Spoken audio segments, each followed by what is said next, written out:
Hey, what's up everybody? And guess what? Today is an off topic.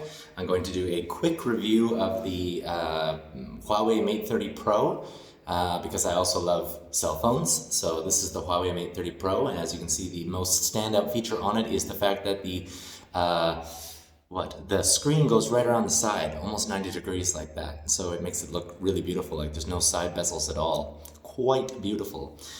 So my thoughts on the device are it is a fantastic device. I did buy it in China because I live in China.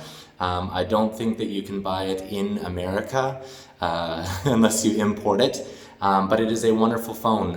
My first impressions are it is very fast. Everything works really well on it. It's all very smooth.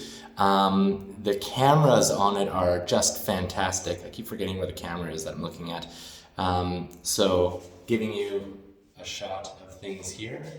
It's all very smooth. Everything works very well for the camera. There are multiple different perspectives, and I'll give you a couple example shots here. Here is a skyline shot. Let's see here. There we go. There's a skyline shot. I realize that it's not the best representation of the camera quality being on camera and looking through the camera, but whatever, I can do. The one thing I will say about the camera is the camera's quality, like the definition is a 48 megapixel camera, and the detail is super high, but the colors aren't as warm as my Samsung Note 10 Plus, which I'm using right now to film this video with. So they're a bit warmer on the Note 10 Plus, but that might just be the software that it's using, like the stock Note 10 video software or like camera software versus the Huawei Mate 30 Pro software. So it could be that if I try different camera apps, then it will look better. As you can see on the back, there is a 3 camera and 1 flash arrangement. On the front, there are 3 cameras, I think. It's actually a pretty good camera setup. One thing I will say I really like about this as opposed to my Note 10 is that on the Note 10 there is a fingerprint reader in the screen, and I found it to be very slow. And also it doesn't read my finger a lot. Whereas on the Mate 30 Pro, there might be a fingerprint scanner under the screen, but I haven't used it. I just used the face unlock, and I find that the face unlock is extremely fast. Like as soon as I've turned it on, it recognizes me. It's super fast how fast it works, how quick it is. The screen on it looks just gorgeous. I don't know, some people are very polarized by screens that go around the side like this. I wasn't a fan of the way that it worked on the Samsung Note, or not Note, Samsung S7. The glass was really weak. I find the glass on here is a lot stronger. Same with the newer Samsung devices, the little curve at the edge. The glass is stronger, so it's not as prone to breaking. If you drop it, just boom on the corner. It doesn't shatter the whole thing. I haven't dropped this one yet. I like the style of the phone. There's a glass back, glass front, as you can see in here. I like the style of it. I find that the construction is really good. It's all very tight. There's no creaking whatsoever. And it's got a very nice design language to it, to the whole thing. It's very well designed. The screen doesn't go all the way to the top or the bottom, just a little bit on there. But again, I don't mind it at all. I'm not sure what the screen size is, but you can see relative to the size of my face how big it is. Call quality is great.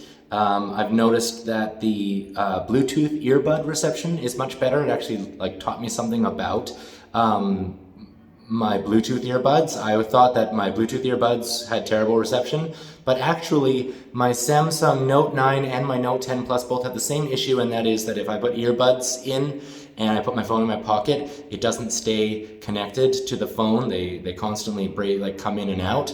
That does not happen with the Mate 30 Pro, so obviously there's a stronger Bluetooth radio on it, so that's a nice little added benefit. Because I bought it in China, it doesn't come with Google services. I had to install them myself, and they kind of work sometimes and don't others. I have to basically reinstall the thing because I did an update on here. So I have to reinstall them all in order to get them all working. But with a VPN running and with the hack, then you can get it all running. So if you were to import the phone, you could get it to run Google services. It just takes a little bit of finagling. Aside from that, there's only a one speaker on the bottom. I very much like listening to like music or watching videos through the phone speakers, so that is an issue with me. Like when a phone doesn't have a good set of speakers or a good speaker. I will say that even though it just has one bottom firing speaker, it does sound really good. And there's a lot of basses, a lot of lows, mids, and highs. So it's, even though it's one speaker, it's very good sound out of there. I'll actually play something here. It's whatever my microphone on my Samsung can pick up, but let's try something real quick here. Let me just go into my apps and see if I can find it. There we go. Okay, I'll just play something. Just a second.